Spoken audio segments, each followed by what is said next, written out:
Welcome to Bales Sport. Tonight we have my good friend Jason Frye here with his beautiful vehicle behind us that we'll get into here shortly.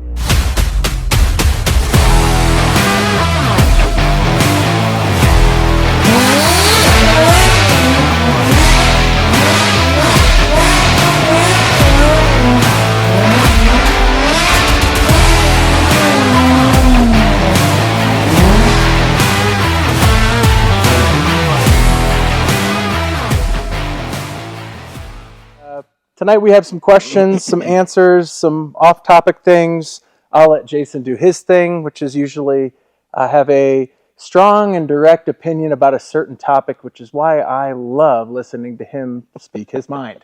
And so with that, we've got our cigars lit. We've got our whiskeys poured. Jason, how the heck are you? I'm great, Randy. Thanks for having me. Thank you for coming tonight. Yeah.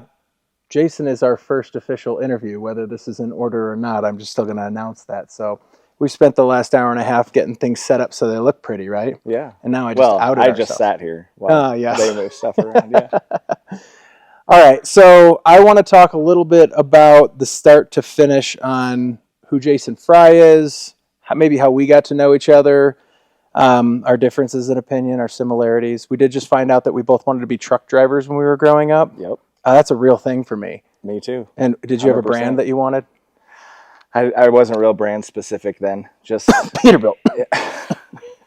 No? No. At that point, I really didn't know enough about them other than they were big and cool and loud. Other than you were 5? Yeah. Well, yeah, pretty much from 2 to 5 probably.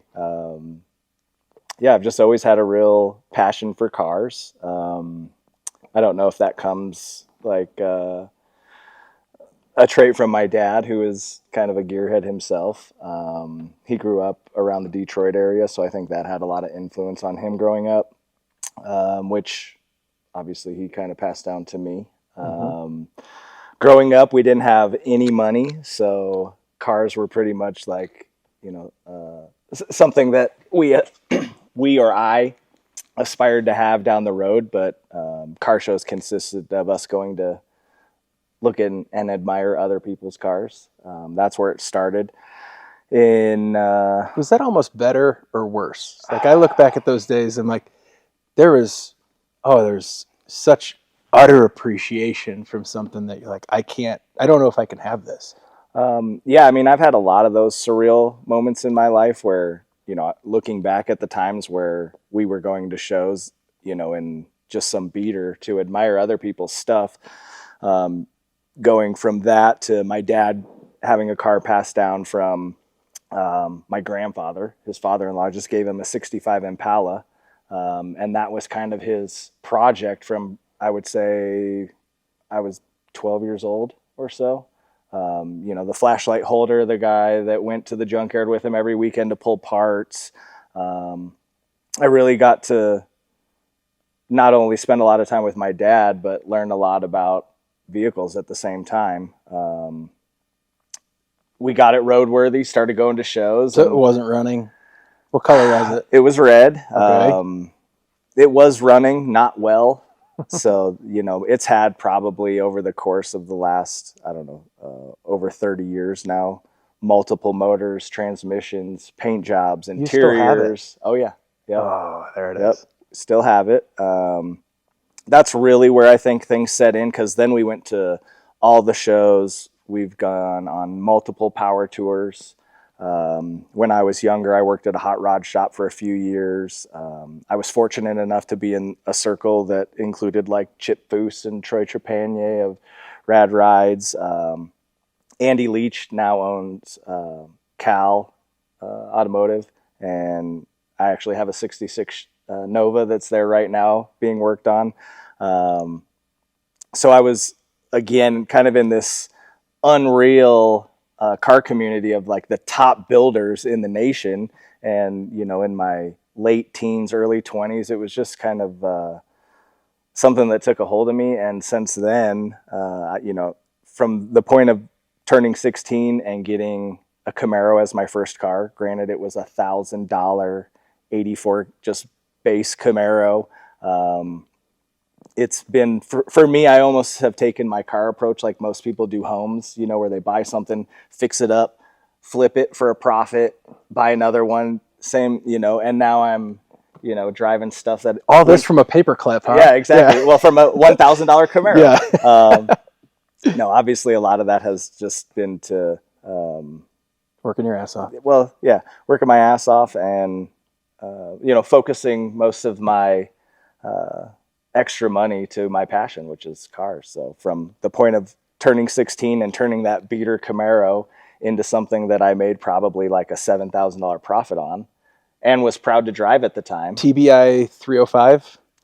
Yes. Yeah, automatic or stick? TPI 305, automatic, 700 R4. They were all made automatic. Pulled the 305, put a built 350 in it, built the 700 R4.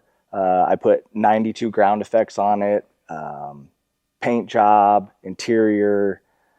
And I mean, you know, at that point I'm doing it in stages because I'm not making enough money to just go, all right, cool, let's, you know, do the project. So it was, you know, slow going, but after, you know, multiple years getting it where I wanted, sold it, made some money, bought another Camaro. It just, you know, kept doing the same thing. And early on, it was almost all American muscle because that's what I had grown up being around. And to be honest, that was all I could afford, you know, when I was young. So had multiple Camaros, Mustangs. Then I got into like, I had a SRT8 Jeep with a D1 Pro Charger on it. And then... Was that a good truck? You know, I had a lot of fun with that car. It was good in the snow. And for me, it was a daily at the time. So, you know, it gave me the side of like fun, fast, good handling. Could get all my crap in it at the same time. How many times did you break it? I don't think I really broke it at all. I was always like building it up. Okay. So, I bought it from a guy in Michigan. My uncle still lives there, so I actually had him go out and, you know, check it out. Gave me the seal of approval. Shipped it out here. How old were you then? Where were we on the timeline? I was right at like 30 at that point. So prior to that, probably about like 22, I was in the position where I could have more than one car. So I'd have like, I had a 84 Camaro. I sold that and got an 89 IROC Z that was all like already tricked out from a family friend of ours who had like built it and then needed some money to start a business, you know, that type of thing. So I got a really good deal on it. Unfortunately, I wasn't making the kind of money I needed to take care of a car that was that built. So I had to let that go in a pretty short amount of time. At about the same time, I had a motorcycle accident. So I ended up getting rid of my bike, not on purpose. What bike was it? Gixxer 750. What year? Oh, geez, this must have been, it was an 02. Okay. Brand new. At the time, it was, you know, pretty cool. I had a 600 before that for like a year and a half. I was like 750s. I've never owned a leader bike before, but I've had 600, 750s, and then I have a Hayabusa still. I've had multiple, but something about a 750, which is like cranking up a smaller chassis. It's kind of like a 40 caliber gun, right? Yeah, it's exactly. It's a 40 cal. The weight of a 9 mil, but the stopping power of a 40. It's like kind of that sweet spot. Yeah, I miss a 750. So was it yellow by chance? Yep, it was. Yep.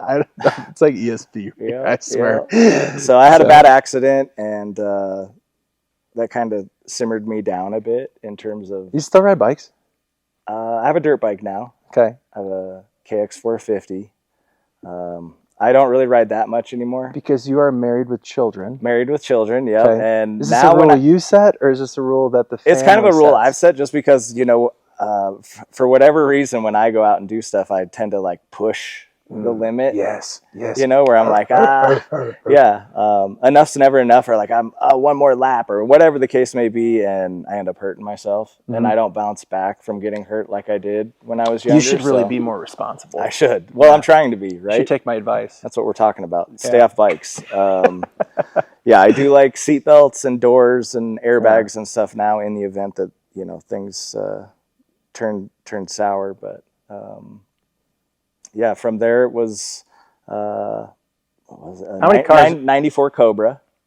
I put a custom shift knob in it that, funny enough, now is in your Cobra R. It is. And there's another super funny story about that Tell that me we can get into. Well, so let me finish my car. You want the full lineage, like you want the tree to grow right well, now. I thought you wanted to hear the lineage. I to do just wanna kind of hear know the the background lineage. of like my I my evolution of vehicles. I don't know where the what I knob mean? came from outside of the 90. I didn't know it was a 94, but I knew you had an old, and you had a Cobra. Cobra, yep. Okay. Still had the 5.0, which was cool. It sounded great. I put an off-road X pipe on it and Cobra R wheels, some 315s in the back, and just rocked the shit out of that thing. Beat on it every day, never had any problems. That was probably one of the most reliable cars. Granted, probably one of the least modded cars of mine as well. Just because it sounded so good how it was like, eh. But it looked a lot like that one over there. It looked almost identical to that. Mine was like cherry red though. Okay. Tan interior. The Cobra R wheels and the lowered on Cobra R wheels. How old were you when you had this? Great. I was in college, so this was early 20s. Okay. I went to Metro in the parking garage. I'd always park at the top just so I could hear that fucking thing. And I always call that car the coolest kid in high school car. Is that a 4.6 though? Well, it is a 96, yes. Oh. Yeah, I know. Well, hey. I know. Coming up with the times. Getting to a 2-valve. I know, all right. Yeah. I got rid of that, got a 96 SS, which kind of to your point earlier, like at the time, that was like my dream car. Okay. I saw a 96 SS in 96. I was working at a gun shop, came out back to throw some trash out, and there was the anniversary one with the orange. Was that 97? So 96, 97, I don't know. But I saw that and was just like... Ugly and beautiful combination. Yeah, I was just like, oh my God. With the boxed in headlights. I got to have that, right? And then within like 3 years, I was able to make that happen. Bought it from some lady who, just had no idea. White interior? No, black interior. Oh, okay. It was white, black interior. I put the two black Grand Sport stripes on it. Slammed that one and put it on ZR1 wheels as well, black. I did that center exhaust, the SLP center exhaust. So I'm just always screwing around with shit. And then once I am done modding it, I get kind of bored and want to get something else. To be clear, have you ever left a car alone? No. Will you ever leave a car alone? Probably not. And even if it's something like minor, like for example, I was telling you I just got that CT5V Blackwing. Mm-hmm. Before I came over here, I installed some white marker lights. The car's white and it had the orange, but someone had tinted over them. So it just, I like more of a clean look, I guess. And I like to do mods now. Well, I've always liked to do mods where you don't really know if it's a factory thing or if I've done it. Those wheels are factory, huh? On this car? Exactly. Yeah, okay. All right. Like subtle stuff, No, I just don't go crazy. To me, most of the time, it's like less is more. In terms how old are you now? 44. So you finally got your Cadillac. This is your first Cadillac. First Cadillac, yeah. Yeah. And when you told me that, and it showed up on Friday. Yeah, like I was telling you, I had no idea about these things until like 2 weeks ago. How many of them did they make so far? Well, I have a 120th anniversary edition, and there's only 120 of those, but I'm sure they've made like thousands of CT5 Blackwings. But it's a great car so far. I mean, it drives really nice. I love manuals. The fact it has that and a big supercharged V8 makes it pretty cool. To me, so. I can put my kids in the back. I took them for a ride on Saturday, did a big smoky burnout, and my 3-year-old is laughing in the back seat like, just the giggle that came out of him was just so authentically like, this is awesome, that I was like, oh God. But they still have a little worry I might have been, I should have just been like, here's some cocaine, try this, like, it's white, right. It is a drug nonetheless, though, and especially on a daily driver to be able to have that again, like you had with your SRT8 and all the other stuff. Daily driving a V, or do you call them a V anymore? Can you call them? I still want to call them a V. I don't know. I keep wanting to call it a CTSV, and I have to like consciously every time say 5. I don't really know why. I guess it's the 5th generation. No, I think they just changed the numbers to match the other. I don't know. Other manufacturers. I personally liked it when it was the CTSV or the DTS or all the other things. I always thought the wagon was wicked, with the manual. But now those things are like astronomically priced, so I've kind of steered clear of those. And I keep telling my wife, on my 40th birthday if I walked out to any color wagon with almost any mileage. I really wouldn't care because those motors are so fun to build anyway. Not that I want to make it unreliable at that point or anything else, but and I remember going to Texas Mile a few years back and there being like 20 CTSVs that shot down. And they were the smoke show of the whole event. There were multiple ones that had been driven 6 hours and broke 200 in the standing mile. No parachutes, no nothing, just straight Cook's headers, like just nastiest things. And the guys with the grayest and the whitest hairs and the nicest golf polos, and they were getting down and dirty in the Cadillacs. And I loved them. And I don't know why, but they were outperforming almost any vet that was there, and they were dailies for a lot of those guys. None of them had drag slicks on them, maybe one or two, but I'll just never forget that. I'm like, this is why I want one. This is why I want one. To the point of dailies, I mean, I have the car I'd put the most mileage on is a 2015 BMW 328D wagon. A D. Yep, it's got like 82,000 miles on it. I put M3 bumpers on it.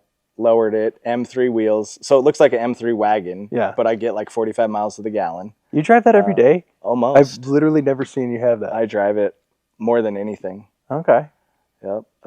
Most of my, fun stuff, I drive when, there's a reason to drive it. Going to work, and it's not because I don't want to. It's just the roads are shit. Are really bad. People drive like idiots.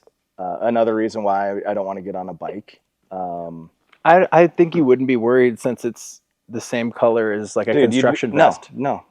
That's what you would think. Yeah, but no. Instead, it's like gravitating towards it. Yeah, I mean, I like to have like as stress-free of a driving experience as I can. Mm-hmm.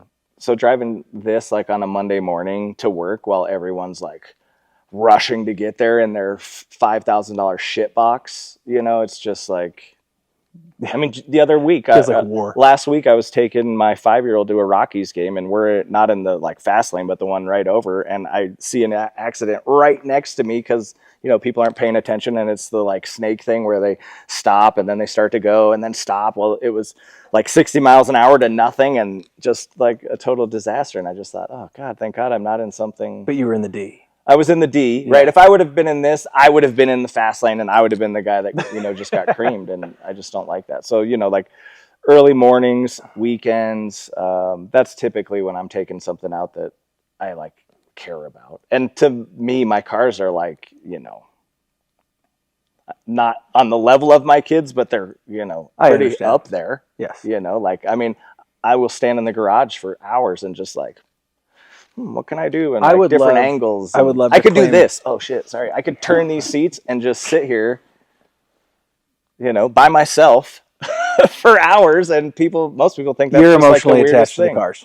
Oh. When you get rid of one, you miss one. So you sold one a couple years ago or this past year? Some I miss and some I don't. What do you miss the most? What do I miss the most? What car got away? You've had a ton of cars. Probably that 89 IROC Z. Really? Yep. Really? And I will again have a 4th gen, 3rd gen or 4th gen. Probably a 3rd gen. That I want to like go crazy with. I was going to say, will you keep it stockish or will you resto mod the crap out of it? Like the only thing that's going to be like 80s or early 90s about it is the like from the profile. But otherwise, I mean like tubular suspension, 1,000 horsepower. No, I can't wait to see resto modded out like Gen 3s. Like that's really what I want to see. I want to see because there's some out there. There's like C3s out there now, vets that are getting really well resto modded, like to the fun where like that's a fun GT car. You know what I think it is whatever era was like the car when you were young. As soon as you get to the point where you're successful, you want to go back to that era and have the shit that you couldn't have. Like I went crazy on buying Jordans. As soon as I started making some money, because when I was young, all I wanted was Jordans, right? Yes. And I got like the Fodens from like Payless that like, again, profile was about the only thing Jordan about them, right? Hey, I had Adidas shoes with 2 stripes growing up. Yeah. So, the struggle was real. So shoes and cars have always just been kind of my thing. And now watches, I've added that to the mix. Ah, okay. All right. Yeah. Can I ask what you have on This is a evening? Panerai. I'll pretend to know what that I'm is. pretty if I'm honest, brand but allegiant, so I Rolex, Panerai, and I've got some Aventis. And Aventi is a brand most people don't know, but it's a brand that was kind of put together by guys that were into cars. So they kind of tagged it the supercar of watches.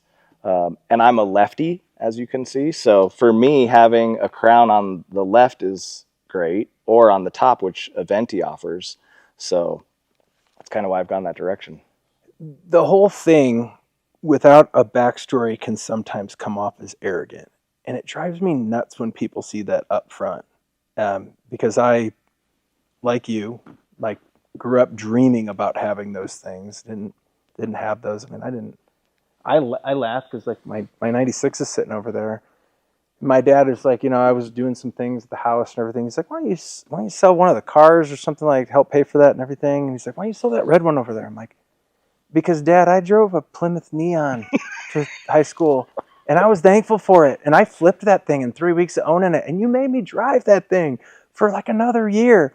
And I was working my ass off then. And I still was like, still on my own dime, still trying to do this. And Dad would like, help me find another car. And he was a big car guy too. But I'm like, I love that car. It's my favorite smelling car. But I love getting in that thing and remembering the significance. And just like you, I've got a couple buddies that have had those like when they were younger. They're like, oh yeah, they finally like, oh, I didn't get one until I was like 35. Right. And it's still just as special at that point. Probably more, right? Oh, Because you yeah. appreciated it so much for all those years that when you got it, it was like I dream that's come like the true. second most hours into paint I have correcting paint. And not for the reasons of just like the glitz and the glamour. Just because I was like, I needed to revive that out of the trailer park I found it in. Yep. But so when I see this stuff and I hear about it, it makes me happy. Like it makes me happy because it's a celebration of just unspoken grind and dedication to the things that you want.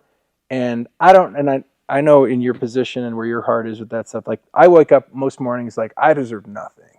Like I deserve nothing, but I'm going to work my ass off no matter what. I have a family, I have these things, I have people that depend on me, and I know you do too, being a small business owner. Yeah. And then you wake up and there is that glimpse where like, it's Sunday and you're going to jump in the RS and you get in it and you're like, it never 100% feels like Real. any entitlement of you like getting in. You're like, okay, this is my car, and you're getting in. You're kind of like getting in. You're like, oh, that shit. I think that's why I'm so nervous, because I'm just like, God, it doesn't even feel like it's mine, It's just kind of this, I totally get what you're saying. And I mean, I was the guy that I would sacrifice like meals if it meant like the most important thing to me was my car payment. Like I always had like the nicest car that I could given my life situation, even if it meant sacrificing in other areas. That's how important cars have been to me since I could drive. I mean, I was at the DMV when they opened when I was 15 and a half to get my permit. Yeah. Got it. The next day I went on a multi-thousand-mile road trip with my grandmother, who was in her probably 70s at the time. You drove her? Yeah. She had a Mercedes 190E.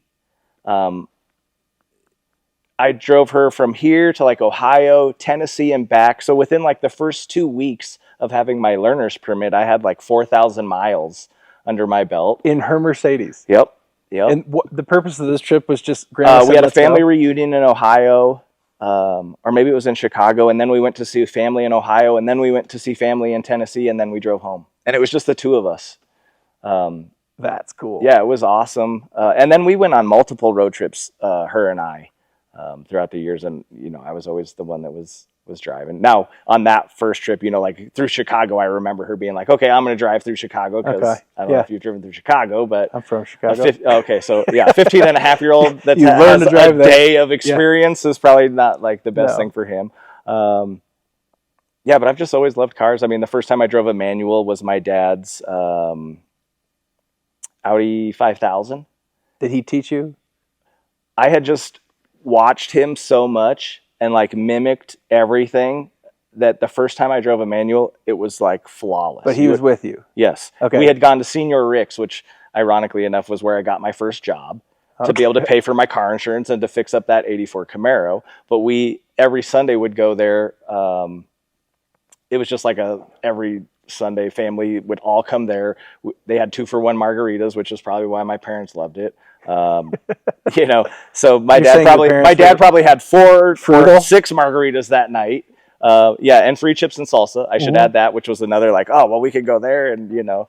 Did you also lie when you had to go places that you were younger than you were so you could get in cheaper? Oh yeah, of course. And we would we could never like order soda when we'd go out to dinner, and you know, just all the like pinch and penny stuff.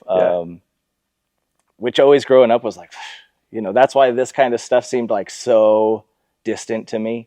Like I remember that poster at what was the Spencer Gifts, right? You know, you could always flip through all the posters there. And there was this one of, it was just like a painting of like this house on like a, you know, the cliff, and it had like 6 garages, and you know, it was like a Diablo. Yeah, and the helicopters up at the top. Yeah. That same thing. And I just sat there, was just like, damn. There's a blue and white Viper in that, right? Probably, yes. It was just all like the shit that was like, oh man, like who's that guy living in that big house with all those cars? Like, oh man. And then, you know, I used to buy DuPont Registry as a kid. It was like, you know, $12. It was like the most expensive magazine you could possibly buy, but I would buy a DuPont Registry and flip through that thing until like the pages wore out, you know, just like looking at cars and seeing what they cost and reading about them. And then to get to the point where you're shopping in DuPont Registry is just like a surreal, just crazy thing. It's a bit of a step above Auto Trader, which I loved Auto Trader. I used to buy Auto Trader. Even when I wasn't in the market for a car, I'd buy Auto Trader. We didn't have to buy Auto Trader. It was free. Yeah, I loved Auto Trader. It up at the supermarket. I remember getting my first DuPont Registry on that. Was like we were going on a family trip on an airplane. And same, so you can pick out a magazine, airport, and I'm looking at this thing and go, "This just looks like a Rolodex of awesome." I was the same and then way. I'm like, and when you're that age, you're like, "How much does it cost? How much does it cost?" And well, you're looking at it, right? And you're like, "Holy, who are these people that buy these like multi-$100,000 cars?" Insert you and I right now a DuPont Registry from 2003, 4. Oh no, for me it's like in the 90s. I'm older than you. So by a few years, but I was reading. I'm just saying a hypothetical. We open one up right now. Yeah, sure. Late 90s. Are you a buyer 2000? at those prices? No. Right now? Yeah. Oh, sure. Yeah. Fuck yeah. I'll buy page 6. Yeah, because you know. I mean, I can the look future value. It's more things that I can't, or that I can buy than I can't now. Yeah. You know. Well, and then you're looking at it too, like, man, if I ever, you know, cars are a bad investment. Let's just not Porsches. Cars are a bad investment. Not making many stick shifts anymore. Not making true NA motors anymore. No kidding. Not making... I can't say that. I can't say they don't make as beautiful cars anymore because they still inspire like the new lines and stuff. But yeah, the nannies. The nannies. I still want to wind my watch when I get in the car kind of thing. And then you step into something like this and you're like, whoa, but the other side is so impressive. And then you got to that, but then you'll flip-flop back and forth because one day you will have that IROC again, right? Same. Yeah, well, and you know, for me, now I like variety, you know, because to me a car is like an extension of my mood. I didn't know you had a Nova. Yeah. Why? Kind of a long story. I bought it from my brother-in-law. He's had it since I was probably 16, 17. So I remember like when it came to the house, he parked it at our place and it was like that primer yellow color, you know, and just like, oh shit. And he ended up building it to be like a quarter-mile car. Okay. Just got to the point where he was ready to let it go and I was in a position to buy it. So I got a good deal on the car at the time. And immediately I sent it to a shop that I thought was going to treat me right and kind of make my vision come to reality, because that kind of stuff that I wanted done was not only above like my expertise level, but like I didn't want to spend the time. So this is a chassis car too, or no? It is now. It's kind of a sore subject. I've had the car for a long time. It's been in multiple shops. I've spent more money on the car than I even want to like think about. It's probably like I could have another one of these, you know, and it's probably got like 50 miles on it. And now it's at my buddy Andy Leach's place, who he used to work for Troy. So he's built Riddler cars, you know, so not like. No, I get it. I'm part of the crew where it's like, if I hold on to it long enough, it'll be worth how much I have. No, I tell everyone I got to get buried in this thing. The only way I'm going to get my money out of it is if they bury me in it. Otherwise, I'll always be in the red. Yeah. So now I'm building it to. I know Andy's going to do it right for sure. So full to chassis, a point where I can like. Are we like a coilover? Or what's the horsepower number? Well, right now it's got a Mustang 2 front end and a 4-link in the back, full air ride, but it's going to have a Roadster Shop chassis. Going to Gerber stuff. We're going coilovers. The motor's fresh small block 440, so I'm going to run that at least until I blow it up. And then I'll put a Blueprint motor, 1,000 horsepower NA motor in it. NA? Yeah. Blueprint Motors has a NA pump gas 1,000 horsepower motor with a 3-year unlimited mile warranty. I never even heard of such. And it's funny because the guy that runs Blueprint, and what size is this? I went to middle and high school with. I played lacrosse with him.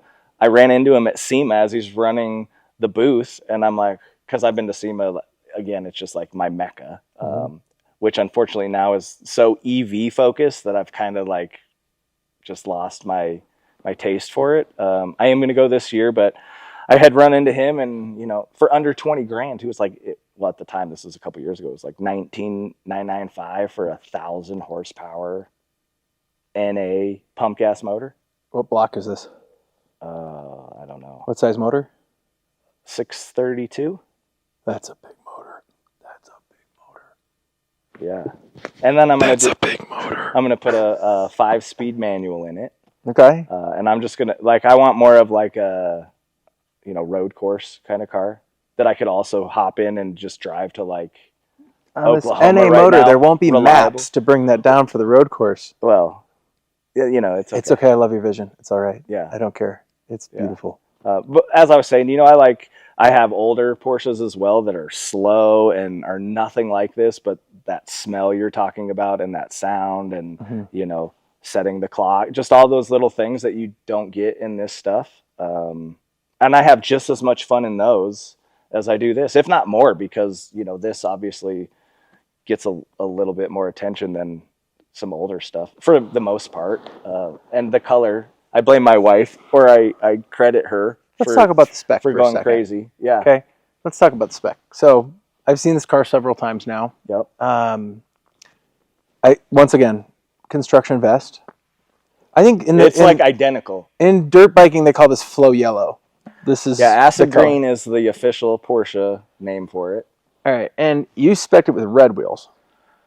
Yeah, correct. Knowing you were going to do this, though. Correct. Yeah. Okay. Well, I shouldn't say it initially. And again, my wife, I let her spec the car.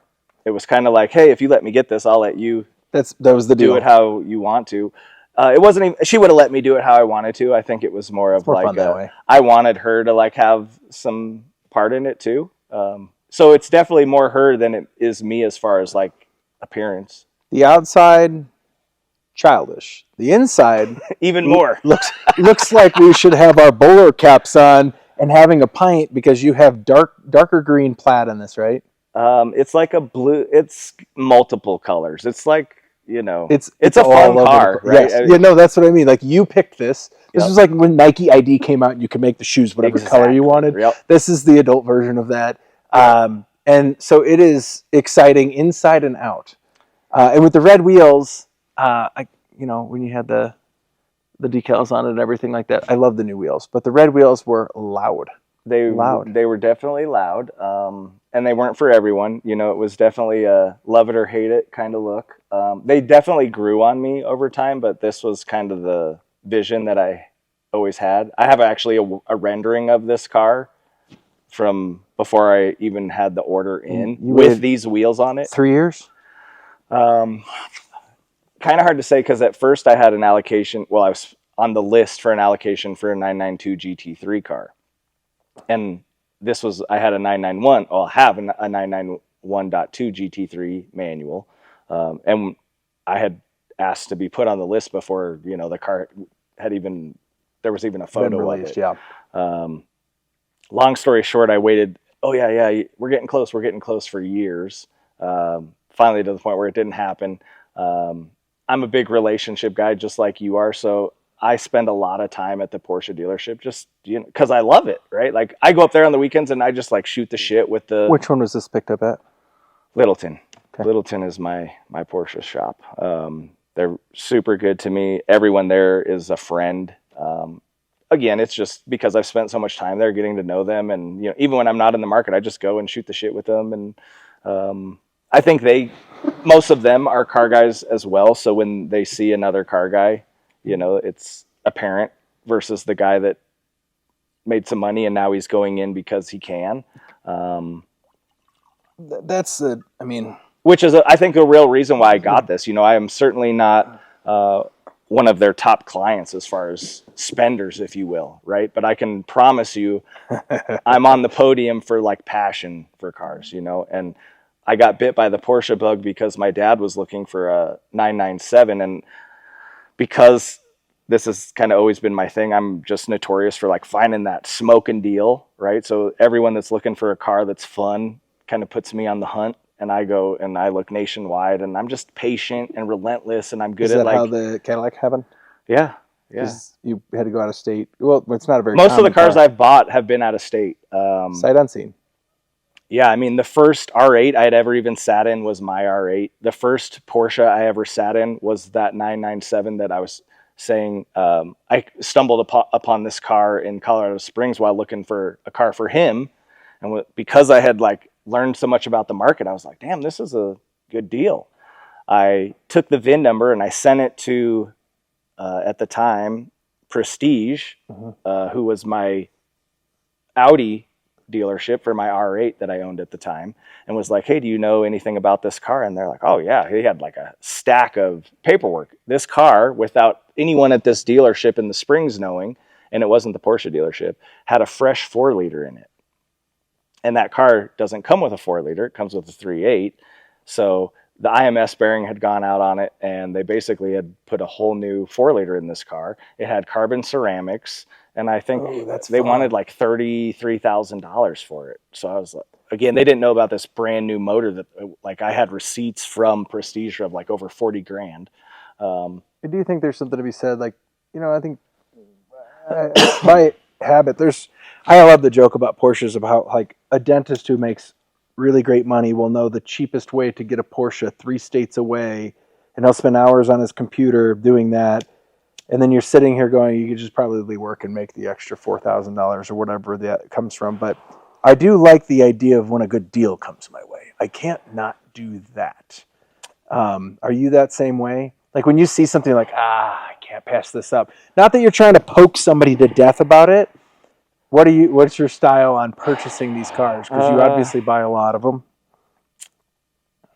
It's certainly, I have to feel like I'm getting a good deal. I never want to feel like I'm overpaying. I mean, I paid sticker for this car. Mm-hmm. They're going for, you know, 150 to 200 over sticker. I'm not that guy. Not only don't I have that money, but I don't have that ego either. It would ruin the experience for you. Yeah. Totally. Yeah. Knowing I got it at sticker, I drive this guilt-free. I have fun. If I was sitting there, and I'm the guy, because I think, you know, growing up, not as privileged as some, you know, I'm always thinking dollars and cents. You know, some things obviously I will splurge on, but I'm also the guy that I will drive like a little bit out of my way to get gas that's like 10 cents cheaper. Right. So I don't know how weird that is. My wife thinks weird. It's totally crazy. We should have a talk about but that. That's just, if I can save a buck somehow, you know, I am. All my watches, same thing. Like I am very patient. I think that's probably what it comes down to. There's nothing that I need. There's a lot of stuff that I might want, but I'm willing to wait until that deal comes by that I can't pass up, or that guy that's getting a divorce and needs quick money. Like I'm always ready to go. Yeah. But I'm never like in need of something. I feel like every car in here was an accidental buy for me. They were just the ones that are actually all of my cars are. And so I'm always interested and I think that you can kind of appreciate, like that one I found, you know, like 2 weeks before my wedding. And I was like, that's a good deal. Probably shouldn't be doing this. But that's a good price. It's a one owner. Like that one was like, I don't want this. And they're like, we get there. But because I've never done it, when I see a car, like, hey, I'm going to get in line for years. I'm going to pick it out. I'm going to do that. Oh, man, I haven't been able to bring my brain to do that. And I know that sounds stupid and like, oh, it's cliche and everything. As a car, I don't know if I can call myself a car collector. I think you fall in that category. I let anybody else call me I think a like car two or collector more, or an athlete or a two good or dad. more, right? Like I think at that point it goes beyond I need a car for transportation. Yeah, and right? it's for investment. Like I don't want to lose. Like that's why I scares me to buy newer cars because I don't want to lose money on them. Enter a Porsche, and then you're like, well, because what is it? Porsche was rated the number one. A 911 is the lowest Depreciating car. car Mhm. for like the last 2 or 3 years, from what I think. And I could be wrong. I think Porsche in general. But just Even my wife, she has a brand new something crazy like she has a 2024 Cayenne S. Yeah. And I was asking, bulletproof car from what bulletproof I understand. car, super reliable and fun. And I asked the used car manager if I was to like trade it in on something, what he would ask on that car, and he said sticker, and it's got 6,000 miles on it. Perfect. Yeah. Not many cars can you do that on. I mean, my GT3, I bought that right at the beginning of COVID. It was literally March of 2020.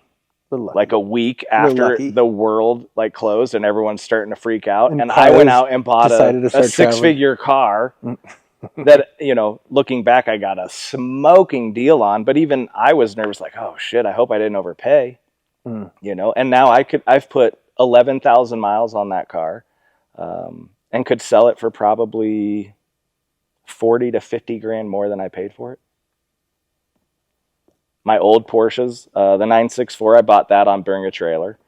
My first, only, and how many to this day ever Bring a Trailer, bought me that car. That was kind of unexpected. I thought, oh, it's a local car. I'll put this bid in just for fun. And you got it. Yeah, and then I'm like, okay, someone outbid me. And boom, sold. So that ended up being a gift for my wife. Huh. So she has a 1990 964, super clean car, nice, fun to drive. It's more like hot roddy, as far as Porsches are concerned. What a platform to buy cars off of, huh? Yeah, I probably wouldn't do that again. Oh, but you bought a local one. I mean, shoot, I bought from Hawaii. Oh God, yeah, I can't imagine that. That's fine. It was good. I'm happy. I mean, yeah. Talk about a website that's it's the full octagon for what are you buying. It's like either a good deal or it's a risky deal, but not for anything other than like you're probably not going to be able to access this car and be able to look at it. And I'm just looking, going, I can't find a deal like. I'll just sit there and bump on it. I mean, you can check my bidding history. You can see what I like.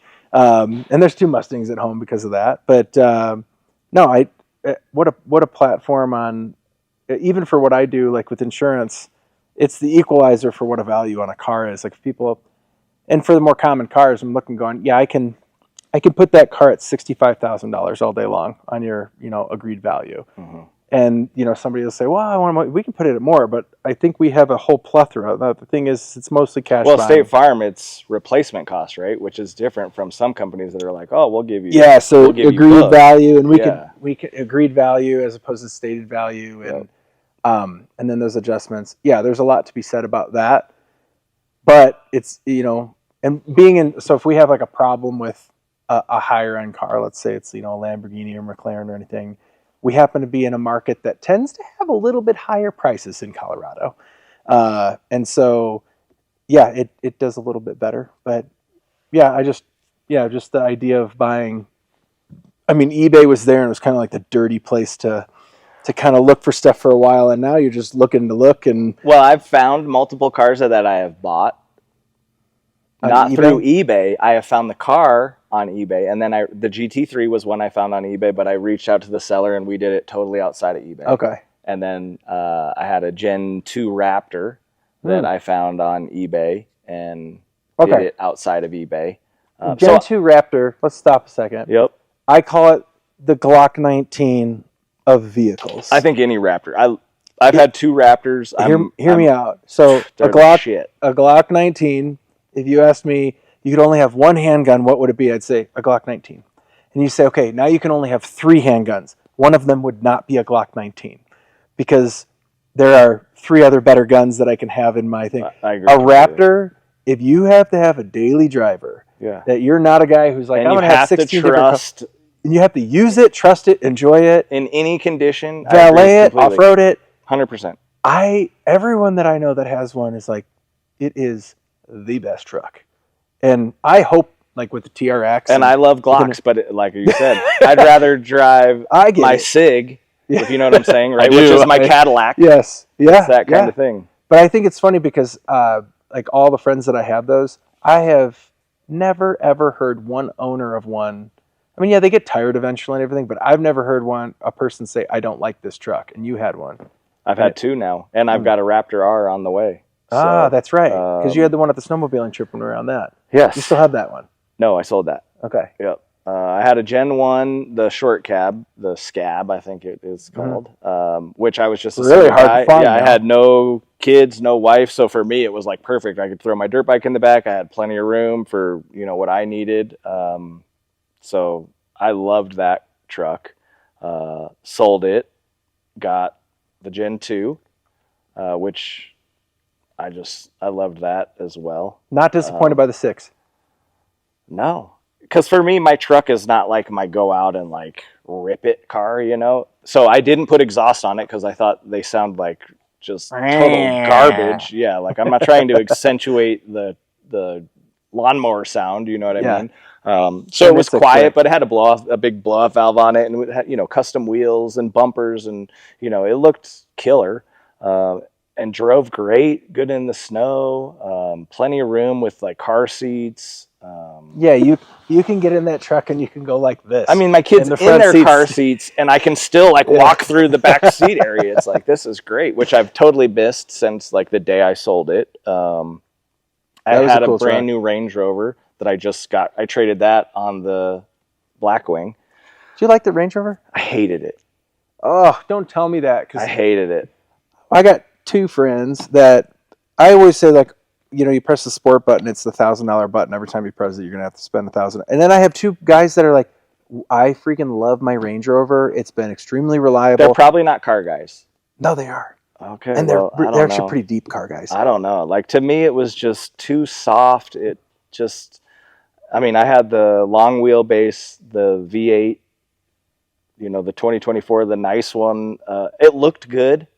But I got nothing from driving it. And the inside is so simple. It's just a like touch screen, like other than the push to start button.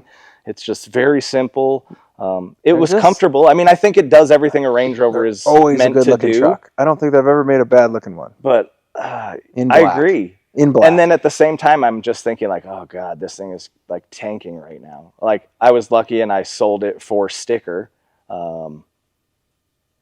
But had I kept it much longer, I think, the Range Rover market is just, any car person knows, is like, an anchor. Yeah. I had to get it out of my system and S-Class experience Mercedes and 7 Series BMWs. Those are equally I don't know that bad, that's why you buy right? them. I think you buy them because you are the guy who buys that car. I get, like, a new one, yes, I agree, right? New Range Rovers are just retardedly expensive. Just like new Mercedes or BMWs, right? And they depreciate horribly. I've had lots of Mercedes that I've bought, years later. I've had 3 CLS 55s. I've had a G55, a G63, a CLK 430. That was CLK. Yeah, that was my first Mercedes. God, the looks of that car are just, to this day, one of my favorite. We're talking though, Mercedes. Like, the 2-door coupe, the window feels like it's at your ear line. Yeah, but it was just such a killer looking car. Like another one where I want a car where like I can just sit there when it's parked and just like, have this like love affair with it. And I feel that way about minivans. Do you? No, I don't. Oh gosh. But there might be a day that a big. Well, that's kind of where I'm struggling with this Cadillac because it's so like normal looking. For me, it's just like. It's funny, there's a white one behind me on the way back from my son's soccer game, and I'm looking at it, and you can just see the headlights, like the elongated down. They're like deep, like fangs. Mm-hmm. Like, oh man, that's Blackwing behind me. And then I see it turn, and it does look relatively normal, especially in white. I don't know why. Right. It should be the color that sets off the wheels and everything, but no, it's a mean car. I mean, the new, yeah. Well, and you know, I think that's kind of what is making me like it more and more as I drive it more and more, is that the driving experience is really everything that I'm looking for. The hard part for me to get over is just the fact that I don't love the way it looks. You know, like, so I bought a Ferrari FF because I thought, okay, I need something that I can take my kids out in, and I still want to like scratch my itch, you know? And it was a good car, but that's one of those where, you know, it's super expensive. If it breaks, it's super expensive. Mileage conscious car. Yeah, it's one of those where you're just like, like you know, not to mention like gas mileage on a V12, and I drive my V12 like at, you know, 6,000 RPM. Can't decide whether it's ugly or pretty. I got to hear that sound. Yeah. And for real. It's certainly not the prettiest. Now, you know, of course, lowered on 21 and 22 inch ADV ones and like blacked out tint. So, I mean, I really started to love how it looked. Then I got the opportunity, so I got rid of that car. The only reason was because I needed to buy a 992 Turbo S. And I needed to buy it right away. And I needed to buy it right away because I needed to secure my allocation for my GT3 RS. There it is. I was waiting for it. Like, you had to. I wasn't forced, but I was highly encouraged that if I were to buy this one car here, this would be a guarantee. So Ferrari was gone within like 48 hours, I think. Yeah. And I had that Riviera Blue Turbo S that I kind of put that in the same category as the Range Rover, where it's killer looking and like they're awesome cars for what they're meant for. But for me, like the Turbo S really didn't do a lot for me. I mean, it was really fast. But it didn't have the sound. It didn't have the. It just didn't give me that experience that I was looking for. They're not the same car. They're not. No, this thing, like, you start it up and it's just like, I think, oh god, my neighbors are probably so pissed because it's just like, insanely loud at like 7 in the morning. I'm up at the house grabbing this so we could have some place, because we're like, oh, we don't have a table, and I was like, oh, I'll get a spool from the electrical cable, and I'm like, no, I just found this, and I can hear. Yeah, that's my impression of the car from far away. And I'm like, oh, Jason's on his way. I got to hurry up. So I'm hubbling down with the Dodge. And I'm like, oh, yeah, Jason's already here. So, yeah, you can hear this thing from a mile away. It's, for me, it is the sound and the... I feel the same way about Huracans and STOs. Have you ever driven an STO? I have never driven a Lamborghini. STOs are not Huracans. I was crapping all over a Huracan, and one of our buddies or clients is... he's like, have you ever driven an STO? I was like, no. He's like, it's not a Huracan. I hate Huracans too. You should drive this thing. And I drove that thing, and I'm like, being that we grew up modding vehicles, you're like, I can make this car the way I want to. And then you hear like, oh, well, there's a Grand Sport and then a Z06, and you're like, is it really worth? Like, I could throw a Pro Charger at this for pennies, and I can be. And then you always question the one up on it, but then you can't compare. Although, you know, the critic will say they look the same in the sense of the body, but you can't compare an RS to a turbo. You can't compare a Huracan to an STO. You can't compare. There are now the manufacturers, I feel like at this level, are like, they are completely different cars. So I've had the opportunity to drive really fast Turbo S's and RS's, and I always assimilate Turbo S's being far more childish fun. Like, you're like, you just go and you go, and then you're at the next stoplight. This, on the other hand, not nearly that fast straight, but holy cow, can you tell it what to do? Oh, the driving experience is night and day different. You know, again, the Turbo S, it's kind of the first time I like really got on it was, you know, 10 minutes after I bought the thing, right? And I'm just like, after the 10-minute break, I'm like launching it from stoplights, you know, and it's kind of like the Star Wars, like going into warp mode, you know, where everything is like, you can't really focus on anything. And then it's amazing how quickly you adapt to that, and you're like, oh shit, like I got to go faster, right? So I mean, within like a week, I've got M engineering tune on it and catless exhaust, and I put 21s and 22s. Now I did all of this knowing that I'm going to be dropping it the second that this thing's Can't like help showing yourself. up. But I just, yeah, it's like it's like a crack addict that's like, you know, or cocaine, and there's like a line there, like he's going to do it, right? Mm-hmm. Like even if he knows. No, it's yeah, I get it. You can't help yourself. You're sitting here, and then, but the irony is it was technically a placeholder, and you still did it anyway because you can't not touch the cars. Well, it was like, I mean, I wanted this so bad that I was like willing to do pretty much anything, and I figured I was getting the Turbo S at sticker, a paint to sample, brand new Turbo S. Like, there's worse things. They could have been like, hey, there's this base Macan you have to buy, right? Which would have been like, like, kill me, bro. Yeah. So it's like, all right, I'll drive that for a year. I put 5,000 or 6,000 miles on that. I did the Automobile rally in it. I mean, I had a lot of fun in the car, but it just didn't do it for me. You know, to me, it's not the fastest car. It's not like I wouldn't know what to do with 2,000 horsepower. I wouldn't want 2,000 horsepower. That Turbo S probably had between 7 and 8, and like I hardly ever got to tap into even all that power. You know, this is more power than I need for around town and the stuff I'm doing, and even like the I'm a little occasional curious. track day. Did you pick the 4S's? The 4S's? The tires? There's very few options No Sport Cup tubes. in 21 22s. They're good tire. And this, like, if I'm going to take it to the track, I'm going to throw the red magnesiums on it. Yeah. For track days. Yeah. What tires are on those? Hold on, I'm Cup going to two- tire. I'm Cup going to tire twos. at you. What are they? Cup twos? Yeah. There you Oh, go. no, actually, that came with Goodyears, whatever the Goodyear is. Oh, That's just factory. They're Super probably, Sport. yeah, I was so bummed. Even not like bad. in my spec picture, you know, where it's like not a real picture, it showed Michelin's, so it shows up with, you know, Goodyear. Goodyears. I was a little butthurt. You'll be all right. Maybe they're even Pirellis. I don't know. I Maybe. wasn't happy. I know they're not Michelin's. I can tell you Much that of a much. But I Pirelli thought, well, guy. I have new wheels, so I don't really care a whole lot.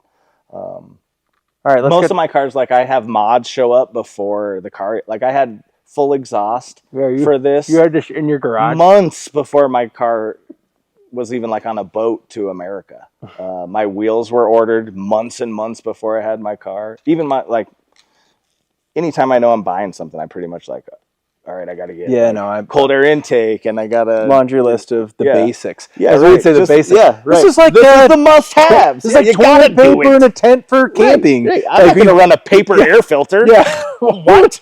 Those are for peasants. Yeah, I get it. I get it. You have to have something that you're like, I did something. Like, Yeah. So I've already Well, I don't like the CT5 stock wipe. I've had for like 3 days. I've Would you- done yeah. a green filter. I don't know if you're familiar with the green filter. They blow K&N out of the water. Okay. Now this has BCMs, and then my GT3 does as well. But just little shit like that. Like I'm trying to get like as much cheap horsepower as I can. Till you send it over to tune it. Well, yeah, It's so easy on those. All right, let's get to brass tacks on questions. yeah. Shoot, Your first car was? 84 Camaro, That was your very first car? very first car. Screw you, man. Plymouth Neon. Dude, if I'll show you the pictures I of my know 84 you, I know. Camaro, I think I'd rather have a neon. What was your worst car? Subaru WRX STI. Yes. Yes. This was probably was it the friends that you made while you owned it, or No, I didn't make any friends. Like I didn't run in that Subaru circle. I bought it because I lived in Breckenridge. And I needed a car to commute back and forth, and I thought, what better than like a little turbo, like I don't even They're fantastic whatever you want to call cars it. at the end of the day, but It was the only thing fantastic about it was how quickly it would just rip up and down that mountain. yeah, Build quality was shit. The interior was like the worst interior I've ever. I mean, like the digital clock was so pathetic. They the are what paper they are, though. speakers. You know, I Yeah. guess that's not why you're buying that car, but I thought like for what you're spending on this, I mean, I get it. It's like that tuner, you know, posse that thinks those are just killer, and this was like in well, yeah, it was a 2000 and like it was a 8 or ripper 9 or all-wheel drive something. for sure. Yeah, I had And like you Blizzaks said- on it, and I mean, like this thing was It's a real just deal. insane, but like, through worthy of Breckenridge. back roads, right? And that's it to you. Yeah, I just mean- rip it. Just wasn't my thing. I That was understand. my least favorite.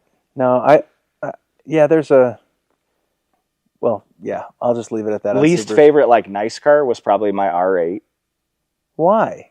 I don't know. It was it was my first like supercar, if you will. V10 or Yep, V8? yeah, V10. It was a 2010. It was a SEMA build, so I mean, it had like KW V3s on it and some really cool wheels that were like, it was real aggressive. I mean, it was so low. There'd be times I'd go out with the guys, right, and there'd be like a speed bump or something that was like too high that I'd be like, all right, well, see you guys, and I'd have to go home.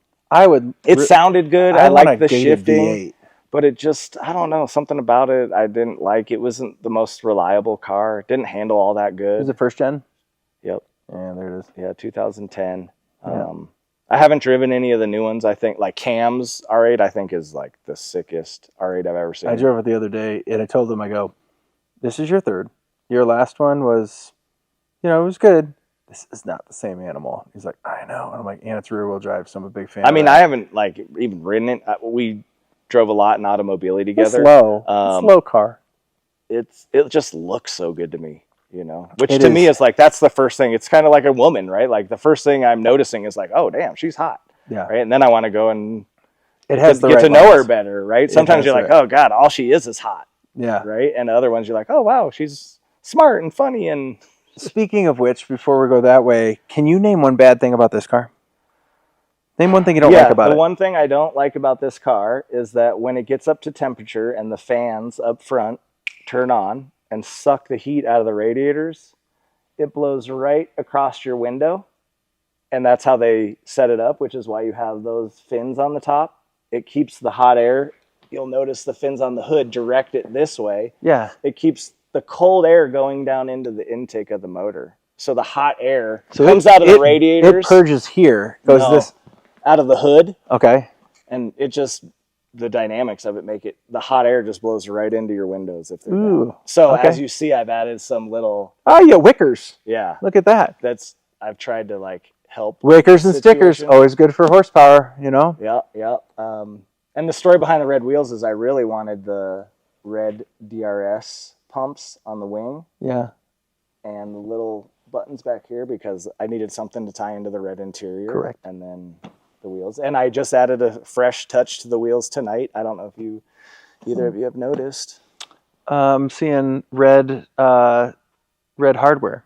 Well, that's always been there. But the center cap now is carbon fiber and red RS. Custom made. Huh.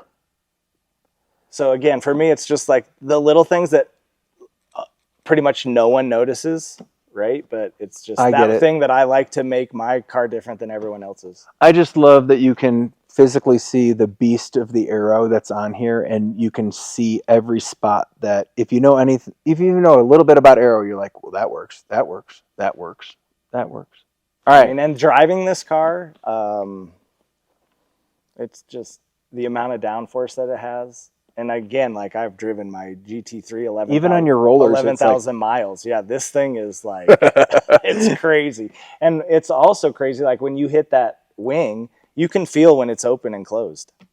You feel the SN? You feel it. You feel the drag or you feel the... Oh, yeah, you feel the drag. Like if you close it to where it's full aero, like you feel like, like someone's kind of like doing this, It's crazy. But yeah, it just handles so good. It takes every bump you can throw at it.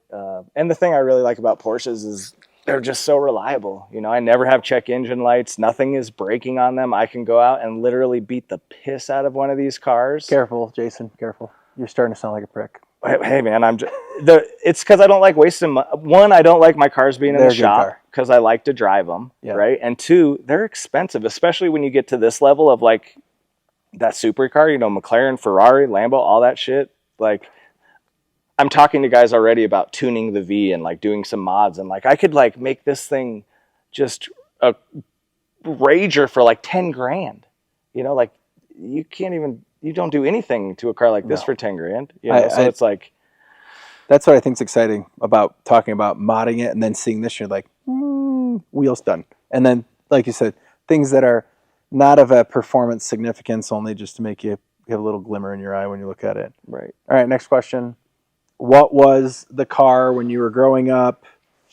The person in your life that had something that you looked at, because you went to car shows and all this other stuff, but you clearly identified with one or two cars growing up, like, oh my gosh, So I think growing up, the cars I really loved were Boyd Coddington cars. Okay. And someone had this that you saw in your neighborhood? No, just like going to shows. My dad got like every car magazine every like domestic car magazine. So I read like every Hot Rod and Carcraft. And like at the time, Boyd was like the man, and I just liked that pro touring, low, big wheels, big power. That was all just like right up my alley. And there was really no one at the time doing it better than Boyd. And at the time, Chip was working there.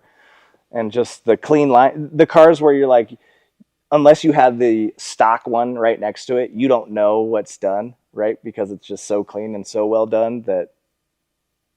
I feel like the resto mods are out of their puberty stage now, though. Oh, for sure. Because you get those 32 Ford Coupes or Cabriolets, and you'd see like essentially like boat vinyl in them, like a simple stitch tan, like some kind of gaudy steering wheel, and you're like, oh. But now, like I feel like we're getting into that age where you start having something that almost looks tangibly sinister to drive. Oh, dude, most of them. Yeah. Have you been to SEMA? No. Bryce is trying to drive. I can get you to SEMA this year, bro. You'll talk to my wife. My wife's going. Bring her out. Well, I went to SHOT Show for years and finagled my way into a range day. The people were like, how'd you do that? I was like, I won't tell you, but it was by luck. And now I feel like it just needs to be switched up to go to SEMA. Every car guy should go to SEMA. I've been to SEMA probably over 20 times. I was out with Barrett Jackson for about a decade. I've never been to Barrett Jackson. Oh, we'll trade. Let's do it. We've been known. So what I used to do is I used to go to SHOT Show for 2 nights for work because I had a gun shop at the time, and then I would skip over to Barrett for a night, and sometimes by myself, or sometimes I'd bring a buddy, and we'd be there for one night. We'd go to Enterprise Exotic. You get something like a Type R, F-Type Jag. You'd go in from Hertz. Yeah, from Enterprise, yeah. And we'd rip in, go, and I was always just interested in running the 10 or 12 huge tents, the driver's cars. Like seeing something that like Quagmire would drive next to somebody who shoved a Coyote motor in like a Ford Focus, right. Or those were the cars I really like to see because you're like, oh yeah, this one was bought this week and someone's going to love on this. See, I guess with Barrett Jackson, you can pretty much see all that from your house, right? Whereas SEMA, the only way to really see SEMA is to go so I've been to SEMA, like I said, a lot. There's been plenty of years where like almost every year I get home, start reading the magazines and stuff, a month or so later, and so much stuff I never even saw. It's like that every year. Functionality. I wanted to go to SEMA a few years ago because I was building a couple of the race cars like the Fox Body. And you're looking online, and you're like, I want a race seat. And you look at it, you're like, that kind of looks cool. I don't know if it fits my hips or my lats or anything, or perfect if I'm 250 this month or 208. So I wanted to go there and just go, if my mission at SEMA is to do anything, it's just to sit in every seat and go, yeah, this will do. Like, this is what I want to sit in. It's great for that. And you get to do that. And so, no, that's a good one. Well, and they can tell you, from exhaust cutouts to, just all the fun. Trailer hitch. From off-road to and everything. It's always the newest stuff, the baddest thing out there. And, before EV stuff, it was like really cool. Now it's like, feels like half the show or more is like Tesla shit. Yeah, it's not even that. It's like, look at this GT3 RS. We put a Tesla battery in it. You're like, oh my God, it's just like painful. And did you watch One for the Road last week or 2 weeks ago? The last Grand Tour? I thought it was funny because you always kind of see Jeremy Clarkson say, like, he did have some EVs on there, and he's like, it's really cool, like this. And there's just one point where he's describing his Lancia's like backfire. It's like pop, pop, pop, pop, pop, pop, pop. He goes, there's a lot of reasons, and I'm going to paraphrase this, but there's a lot of reasons why we're stopping this. But one of the main reasons is that I just have no interest in electric vehicles whatsoever. That's me 100%. Yeah. And I did bring the Dodge back down, but I drove the Tesla up. And have you driven one? I have driven a Ford Lightning. I've Ooh. ridden in multiple Teslas. Okay, I love Fords. You know this. I named a kid after him, so much so that I do. You do love them, yes. But man, if that company missed out on anything, it was a third gen Lightning, and not an electric one. There was a pocket there. I agree. That thing, and they're trying to do them now, like as little sideshows of like dealerships and stuff. But talk about a truck that they missed. Like, Well, I think probably could have outsold the Mustang. Caddy with a wagon right now, they could kill it. Correct. And I don't know CT5V wagon. Oh God! In your business infinite wisdom, like, because it's like I have no interest in yelling at a football screen and telling the coach to do whatever ball sport thing is going on. But if I looked at a car company and be like, what? Give like you said, give us a wagon, give us this. You're like, why don't they ask us? Yeah, real car people. We're right here. Ford. Ford. My phone Audi, is always BMW. On. Now to that, I've got a deposit on a M5 Touring. They're doing that. Yeah. Okay. They just released it like a month ago. Isn't that typically a car that drops like a rocket in resale? I don't. The older wagons. I love mine, and this is one of those cars where like I don't even care what the value is. I just want it because I want it. I get it. I think it's probably one of those that initially will be hard to get. So if I get it and hate it, I can probably get out of it and make a buck. It's going to come down to, I want the CT5 or the M5. That's kind of what's on the list. I'm not going to keep them both, I don't think. I don't know. Do you have a preliminary estimate on which one would win that battle? I think for me, practicality-wise, the M5 is better suited for, I have a big Doberman, 3 kids. And wait, hold on. This just in, Blackwing comes out with an estate. Sold. Okay, there it is. Yeah. If I could have a wagon with a manual, done. And the price would probably be $30,000 cheaper. I mean, I think and I'm at 130 to 150 probably on the BMW. Without hiccups, it would last 30,000 miles longer. Not to hate on anything. The BMW has 727 horsepower, whereas the Blackwing's only at 668, and the BMW is all-wheel drive versus rear-wheel drive. So I would only want the rear wheel, but it is. You can turn it into rear wheel. That's the beauty. You can go from 4 to 2. That's smart. On the fly. It also has a battery capable of getting you like 45 miles, totally battery. So I could like drive all the way to work in the morning, totally battery. Which in the morning for me, it's like I got sleepy hands. And so to be clear, what I'm talking is still like, I'm wondering if you just bought a new meal at the restaurant and you throw it in the trash, and I'm picking up what you threw away and which one is going to give me food poisoning less, because I'm going to be the guy that's buying the third owner car, and I hear on the fly 2-wheel drive. I hear that, and I'm like, oh, the Chevy's still going to run. Yeah. You're right, the feature. Ever since I got my 328D, I've just like, man, this thing is great. I couldn't imagine having this with an M motor. Now, obviously, I didn't get a diesel because I was looking for all the power. I got it because my oldest is on the ski team in Loveland, so it was initially going to be like the winter commuter, because my wife had a GLE 63 S at the time, and I'm like, you're not driving this to the mountains every weekend. Long story short, I drive that. She never drives it, so it somehow like became my daily, and I love it, and it works. But I think a M5 with 727 horsepower will be a lot of fun. So I've got some decisions to make. I don't have, as much as I wish I could afford them all, I can't, and as much as I wish I could store them all, I can't. So some decisions have to be made. And then here's Randy. We try in different ways. That's all that matters. Well, when you're ready for lifts, let me know, because we need 7 of them. 9 of them actually. Next question: you're getting in a car. I put a blindfold on you. Get in it. You're driving it. What is the trigger for you? And is it unanimous every single time? Like, what thing are you looking for when you get in a car to drive it that goes, this is a good car?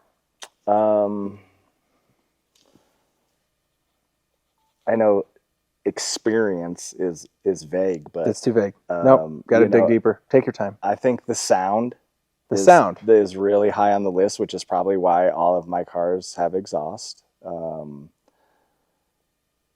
Driving a car, a fast car slow, but having that visceral type of experience makes it better, which is why I think I didn't like the Turbo S so much. It was so fast, but it was so quiet and like soft, I guess you would say. Like the Turbo S is a car I could throw my keys to my mom and be like, "Hey mom, meet me at the house." And I wouldn't have to tell her anything, or, she could just handle it and it'd be fine. And this, I'd have to give her like a tutorial, right? Mm-hmm. Like, okay, this is axle lift and this is how you shift and don't do this and that kind of stuff. So I think sound over everything.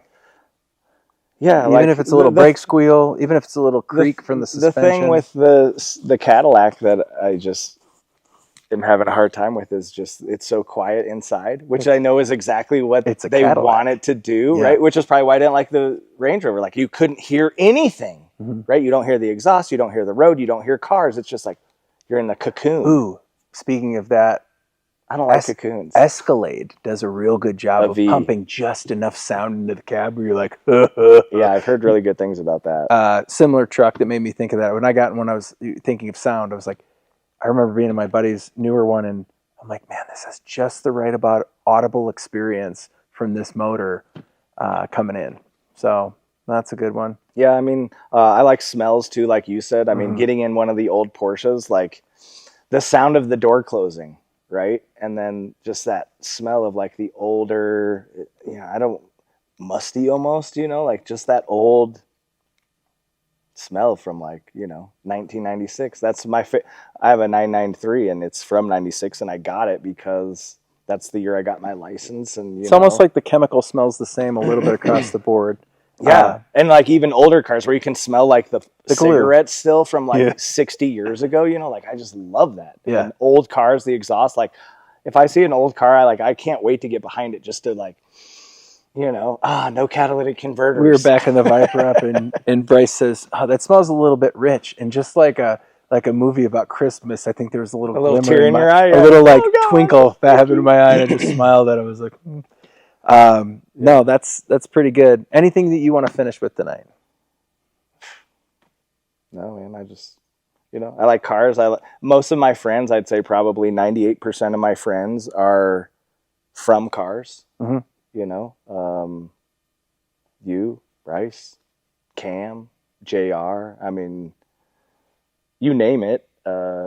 Cars have brought me so much personal satisfaction and gratification, being able to share it with my kids, and the fact that I've made so many great relationships since I was 15 to now.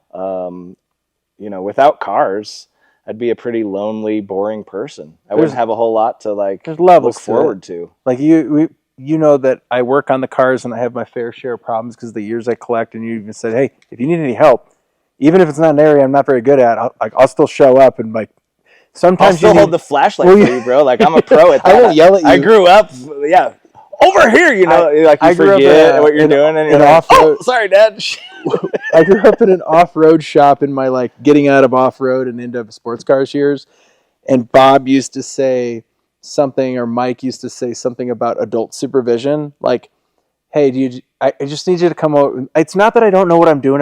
He's like, you just need adult supervision. Yeah, that's it. I just need another set of eyes on it, so that I don't chop my finger off, or I'm not doing something oh, you could have done this and it'll do that. And so sometimes it just helps having two heads, the bros instead of one. Yeah, just looking at the car, going, because you're in the moment, especially if you're working on something or anything else. 100%. You're like, hey, hold on, right here. And it's so much more fun to do it with your buddies when you can crack some beers and correct, crack some jokes and have some fun and get some shit done. You make two mistakes in a row, and you're like, it's time to just sit down and I'll see you tomorrow. Yeah, right. Clean up the shop or not. So I've spent many a nights on a cold garage floor.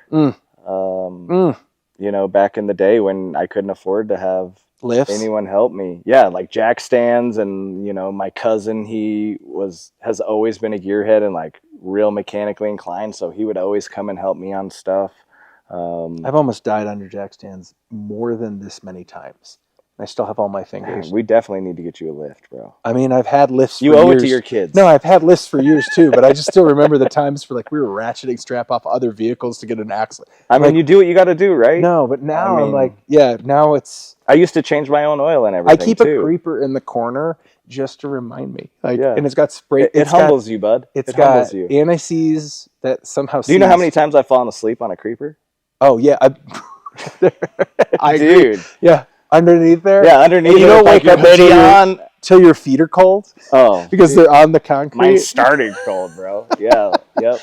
But that's the kind of stuff that, like, I look back and I have just nothing but fond memories about all that stuff that, you know, makes me appreciate this stuff that much more, I think. You know, without a doubt. Ever since my $1,000 Camaro, it's been a hustle to always hit the next level, you know. And for me, the next level is cars, you know. Like, I'm happy with my house. My wife's always like, oh, look at this, like, always trying to get us into a new house. I'm like, I'm totally good. Like, look at this car we could be buying over here, you know. But that's just my passion. Even when I don't need a car or am not in the market, I'm always looking at cars every day.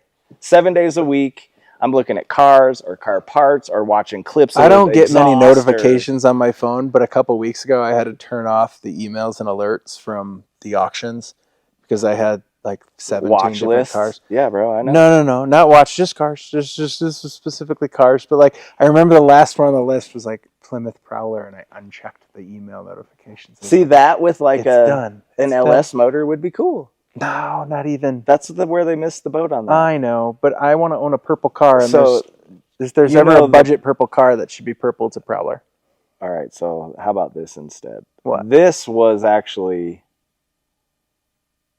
the brainchild for that car. What car?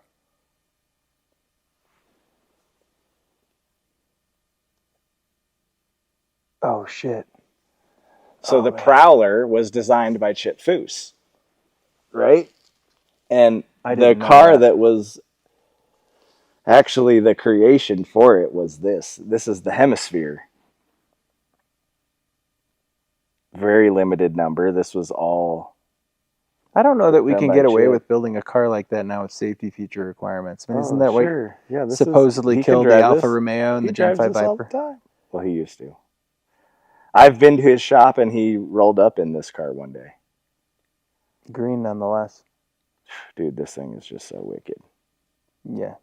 No, I could do a road trip in a 6-cylinder Plymouth Prowler, especially if it had a trailer for my luggage. That's a matching trailer. Yeah, of course. Purple. You got to have the matching trailer. With the chrome wheels, not the alloy wheels. I don't even know why they made those in Terminators or Prowlers, but well, that's just it. All right. I mean, I could sit here and talk cars for like a week, bro. I know. So we can do this again. Yeah, whenever you say we're done, we're done. That is the point of this show is to simply just go with it. If we were talking about like how much we like work, I would have been out of here like right after we started. You could forklift all the contracts and computers out of my office for me, and we would still drive to the garage. To me, it's a means to an end. I love cars, and forklifts provide me the opportunity to play with cars. So that is the fascinating thing on where that destination is. I would leave it this is like, you know, people say if you should love what you do for a living, or you should do what you know, whatever cliche thing they put in there. Mm-hmm. I don't always want to be... If you do what you love, you're not you'll working. Never work a day in your life. Fuck, bro. I don't know that, like, because I would build custom motorcycles for a living, and then I'd hate it after 5 years. Yeah, and you'd be poor. Yeah, I'd have a lot of nice motorcycles, and then that's where it would end. And so I just look going, okay, what's something that I can, you know, you can hang your hat on. Yeah. You don't have to be ashamed of. You go from there. That, you know, you employ feeds people you to be able to do everything you want to do. Exactly. And I don't necessarily want to be it on a Sunday morning, but I can tell you what, be good at it, and if it can pay for, you know, some things that I can tell you one thing. There's a laundry list of jobs I have done that I don't ever want to have to do again. Amen. Don't hold a gun in my head. Amen. Yeah. So no, I laughed because I was watching a TV show, and he said, "Why do we do this job?" And she says, "Because we're both crazy." She's like, sure as hell beats selling insurance. And I was like, hey, now. Well, to be fair, I sold insurance for a while. Oh, there you go. Yeah, You must have not been any good at it because you were doing forklift stuff. Well, to my credit, Randy, I started in like 02 and had to go through the market collapse of 08, and I looked like I was 10. So I'm just teasing. It was just a hard racket. I give you credit. Selling an intangible is a tough gig. Yeah. But yeah, I know what you're dealing with. My dad was a financial advisor all growing up, which is probably why I was so poor when we were young. Well, you know the struggle, right? You got to build that book of business up, Randy, early on. But then one day you get to a point and everyone goes, yeah, I want what you have. And you're like, what's so funny? Talk to me 20, 15 years ago. My dad got to that point about the same time I moved out of the house. All of a sudden. It's perfect. Funny you say that. I swear my daughter's going to turn 18, move out of this house, and like it's going to have like ponds and everything. Yeah, and she's going, why did we have dirt to our front door, but we had a huge garage and like, you had cars? And I'm like, well, it's just because Dad had priorities. Yeah. And go do your own. See, my kids, they're totally about it. Are they? Yep. My wife, she's into cars. So two boys and a girl? 3 boys. 3 boys. 3 boys. Yeah, like we've probably got a few thousand Matchbox cars. You did say that. I'm pretty proud of you. I mean, they're like, it's insane. Every time they go to the store, it's like, and then, Matchbox is like $1, right? So it's hard to say no to $1 when you're like, oh, yeah, the grocery store. That's a pretty cool car. And like, I want one too. So it's like, oh yeah, sure. I do. I take them to the Colorado Diecast. Oh, you do? Oh yeah. Like if they let me cut their hair or they're good, like that's like cream of the crop reward for them. And I usually go home with more cars than they go home with. So. Do you own a diecast of every car you've owned? No, but I do have several diecasts of cars. I actually have a diecast of this identical car, same color. Ah. Yeah, but no, I don't. I have probably half. I had to have one made of the Cobra because I have one of every one. And I'm not a big nerd about that stuff. But seems like you are, Randy. But that seems like something I could be a nerd about. I can see that as well. I'm not hand painting like war replica, like the 40-year-old virgin figurines. Yeah. Blue pants on you this time. Blue pants, blue pants. But meanwhile, you're putting your center caps going red on the carbon fiber this time. Well, come on, man. It's they look awesome. They look cool, right? No, I get it. I totally get it. And no one will notice except the one guy that notices. Now I feel bad that I didn't notice. Thanks for not noticing, sorry. Randall. Yeah, should have warned me. Gosh. So, all right, Jason. Well, hey, thanks for having me. Appreciate it. Yeah, this was fun. Absolutely. All right, and then this doesn't have to be the last because we can talk about other cars. But tonight, this was a fun spectacle. Yeah, I'll bring an old one next time. Yeah, we'll talk about that. I like that. Yeah, something that burps and squeals. And then when the Nova's done, I'll bring that in, and we'll turn on line lock in here and just rip on get that. It all smoky. But we will leave you with some more close-ups of this vehicle as well, and we hope you guys enjoy. But other than that, cheers, man. Thank you.